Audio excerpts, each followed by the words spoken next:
है। अब जिस तरह से पहले ये सवाल आया और परिवार का पक्ष आया, क्योंकि पत्नी का कोई पक्ष नहीं आया, लेकिन पत्नी ने, जैसा मैंने कहा है, कर्नल सिंह एक पत्रकार से बात जरूर की है, ऐसा उनका दावा है, और वो कह रही हैं कि वो बाद में अपना बयान देंगी, एंड आई थिंक वो देंगी, क्योंकि जिस तरह से पूरा मामला उठ गया है। लेकिन मुआवजा राशि किसके पास हो, वीर चक्र किसके पास जाए, ये कौन तय करता है? अगर आप मुझे इजाजत दें तो मैं उस वीर इंसान के माँ बाप का साइड जरूर लूंगा। हाँ। ये लड़ाई पैसे की नहीं है। हाँ। हो भी नहीं सकती, बिल्कुल, स्पेशली सो क्योंकि उसके फादर मेरे तरह फौजी हैं। फौज में हमने आज तक कभी पैसे की तरफ नहीं देखा।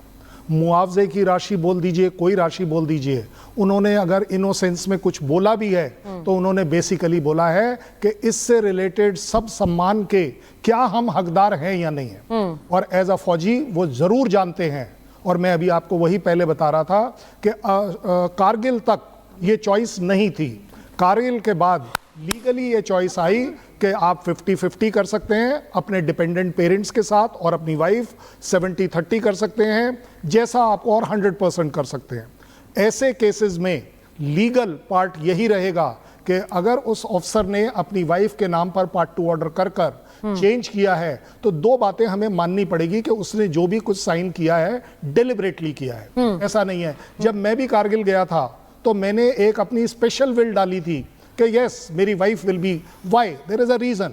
मेरे माँ बाप, मेरे फादर भी कर्नल हैं, मेरे माँ बाप एक जिंदगी जी चुके हैं। ये लड़की जो मेरे साथ आज एक नया परिवार बनाने वाली है, मुझे लगता है कि मेरे जाने के बाद शायद इसका हक ज़्यादा बनता है, क्योंकि ये और किसी पर डिपेंडेंट नहीं है, ये सिर्फ मेरे ऊपर डिपेंडेंट है। ये अपना परिवार घर छोड़ कर आई है। इस वजह से ज़्यादातर जो फौजी जवान हैं वो अपनी वाइफ को एज अ NOK डिक्लेयर करते हैं। तो इसमें टेक्निकली अगर आप पूछें, कहीं कोई गलती नहीं है कि वो कीर्ति चक्र उसकी वाइफ को अवार्ड होता है। Exactly, मैं यही कह रही हूँ कि बहुत से लोग इसमें पक्ष ले रहे हैं। अश्विनी जी, आपने ऐसे मामले बहुत देखे होंगे, बहुत से लोग इसमें पक्ष ले रहे हैं। कुछ लोग माँ बाप को सही ठहरा रहे हैं, क्योंकि उन्हें लगता है कि एक बेटा उनका गया तो उनके पास ये अधिकार होना चाहिए कि मुआवजा राशि किसके पास रहे, वीर चक्र किसके पास रहे, कीर्ति चक्र किसके पास रहे। वहीं कुछ लोग ऐसे भी हैं जो बहू को सही ठहरा रहे हैं। उनका कहना है कि ये तो जाने से पहले अंशुमन, उन्होंने एक तरह से अपने पेपर्स तैयार किए, उन्होंने ही तय किया होगा कि किसके पास मुआवजा राशि रहनी चाहिए। मुझे लगता है कि ये मामला जो है ये बहुत पेचीदा इस वजह से है क्योंकि इस एक मामले से बहुत से और मामलों पर भी एक नजर बनती है। बहुत से लोग घर में चर्चा कर रहे होंगे कि भाई ऐसे नियम है तो हमें क्या करना चाहिए।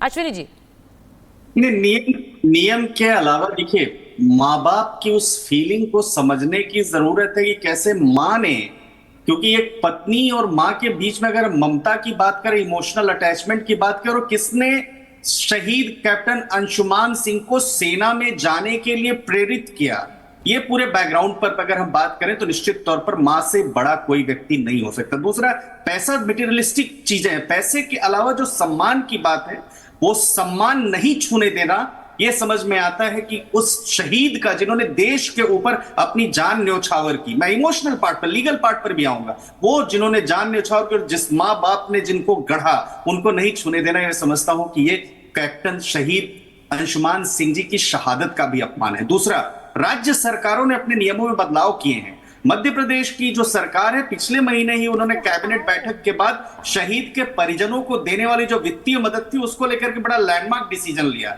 उसके मुताबिक सेना या अर्धसैनिक बलों और पुलिस बल सहित सुरक्षा कर्मियों की जो शहादत की स्थिति में परिवार की जो वित्तीय राशि है वो शहीद की पत्नी के साथ साथ माता पिता के बीच में बराबर बांटने का अधिकार है। यानी 50% मां के पास, 50 माँ बाप के पास, 50% जो है पत्नी के पास।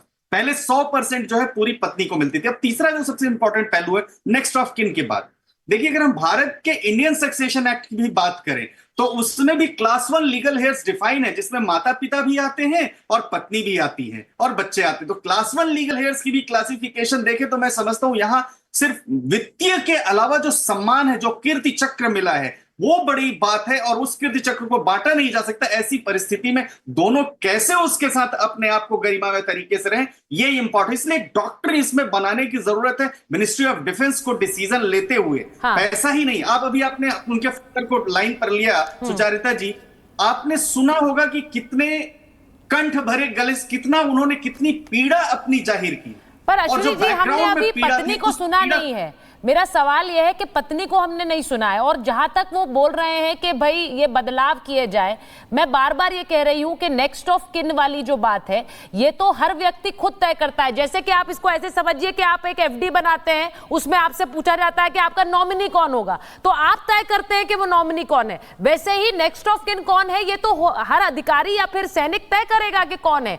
ऐसे में इसीलिए मैं ये सवाल पूछ रही हूं कि ये सही है या गलत है, क्योंकि हमारे यहां पर क्या होता है कि हम किसी भी पहलू में एक ओपिनियन बनाना शुरू कर देते हैं कि ये महिला या फिर ये पत्नी तो खराब ही होगी, ये घर से छोड़कर चली गई, या फिर हम माँ बाप को गलत ठहराना शुरू कर देते हैं कि इन्होंने ये देखिए ये लांछन लगा रहे हैं एक लड़की पर।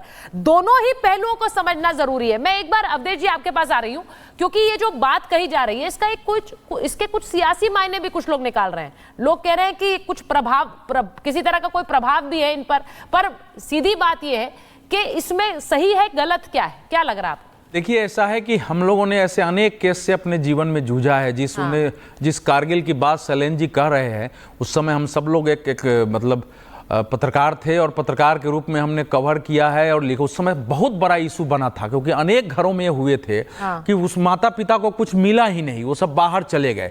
तो उस समय मिनिस्ट्री ऑफ डिफेंस ने जो है ब्यूरोक्रेसी के हाथ में चीजें दे दी। ब्यूरोक्रेसी ने ये सब नियम बना दिए, और ब्यूरोक्रेसी जब नियम बनाती है इस देश में ना, तो इतना जटिल कर देती है सरल चीजों को कि उसमें निदान निकलना कठिन होता है।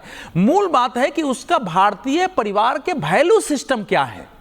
आप जिसको बहू कह रही हैं, अगर उस वीर गति प्राप्त होने के बाद वो घर छोड़ के चली गई है, वो अगर सास और ससुर से संपर्क में भी नहीं है, चाहे उसका कोई भी पक्ष हो, वो अगर एटीएम तक अपना बंद करा देती है, जो पोस्ट पेड मोबाइल है अगर उसको प्रीपेड करा देती है, तो बहू के परिभाषा में नहीं आ सकती है। वो विधवा तो है, विडो तो है उस शहीद की, लेकिन वो बहू के परिभाषा में नहीं आ सकती है।